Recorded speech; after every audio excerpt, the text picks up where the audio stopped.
कर्नाटक के कई जिलों में किसानों की जमीन को वक्फ संपत्ति के रूप में चिन्हित किए जाने को लेकर बवाल बढ़ गया है।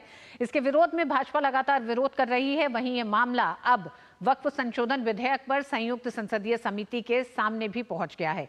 जेपीसी अध्यक्ष जगदंबिका पाल कर्नाटक का दौरा कर वहां के किसानों से भी मुलाकात करेंगे। कर्नाटक में हुबली और बीजापुर सहित कई जगहों पर किसानों की जमीन को वक्फ की जमीन बताने का मामला अब वक्फ संशोधन बिल पर बनी जेपीसी के समक्ष पहुंच गया है। जेपीसी के अध्यक्ष कर्नाटक का दौरा कर बीजापुर और हुबली में आंदोलन कर रहे किसानों से मुलाकात करेंगे। जेपीसी अध्यक्ष जगदंबिका पाल से इस मामले का संज्ञान लेने का अनुरोध बीजेपी सांसद तेजस्वी सूर्या ने किया था।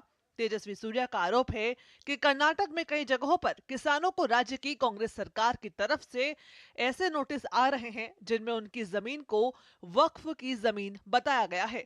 कर्नाटका के कई सारे डिस्ट्रिक्ट्स में हजारों एकड़ जमीन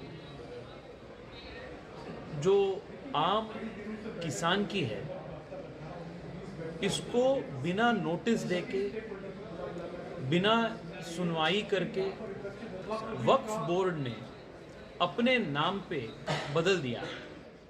इस मामले के सुर्खियों में आने के बाद से राज्य सरकार ने एक जगह पर किसानों को मिले नोटिस वापस ले लिए थे, लेकिन पूरे राज्य में कांग्रेस सरकार के खिलाफ किसानों का प्रदर्शन देखने को मिल रहा है और राज्य बीजेपी के तमाम नेता भी सिद्धारमैया सरकार के खिलाफ प्रदर्शन कर रहे हैं। इस बीच दिल्ली में संसद भवन परिसर में मंगलवार को भी जेपीसी की बैठक हुई। समिति के सामने दाऊदी बोहरा समाज के प्रतिनिधियों ने भी अपनी राय रखी। सूत्रों के मुताबिक वोहरा समाज के प्रतिनिधि चाहते हैं कि उनके समाज को वक्फ कानून के दायरे से बाहर रखा जाए। दोपहर में इस बीच विपक्ष के कई सदस्यों ने लोकसभा अध्यक्ष ओम बिरला से मुलाकात की और जेपीसी की बैठकों को लेकर अपनी चिंताओं को सामने रखा। जेपीसी के अध्यक्ष जगदंबिका पाल ने इससे पहले सुबह साफ कहा कि जेपीसी के गठन के बाद से ही इसकी कई बैठकें हुई हैं और विभिन्न स्टेक होल्डर्स को खूब मौका दिया जा रहा है। पिछले 2 महीने में हम अब तक लगभग 20 बैठकें कर चुके हैं। सबको बोलने का अवसर देते हैं। जितने लोगों को कहा जा रहा है, हमारे कोई मेंबर ऑफ पार्लियामेंट चाहे अपोजिशन के हों चाहे रूलिंग पार्टी, जिसको कहते हैं कि इसको विटनेस के रूप में अपेयर कर लीजिए, क्योंकि सरकार ने अगर जेपीसी को रेफर किया तो उसका उद्देश्य है कि ज़्यादा से ज़्यादा स्टेक होल्डर से, हितधारकों से बात कर सके। गौरतलब है कि 9 नवंबर से जेपीसी की बैठक 5 अलग अलग शहरों में भी आयोजित की जाएंगी और विभिन्न पक्षकारों से वक्फ कानून को लेकर उनकी राय जानी जाएगी।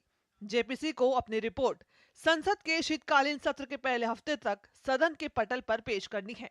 सरकार पहले ही कह चुकी है कि वक्फ संशोधन बिल किसी की जमीन छीनने का बिल नहीं है, बल्कि इन संशोधनों से वक्फ की जमीनों का बेहतर रखरखाव होगा और इससे गरीब मुस्लिमों, महिलाओं को फायदा होगा। शैलेंद्र मिश्र, डीडी न्यूज, दिल्ली। आस्था के महापर्व छठ की शुरुआत आज नहा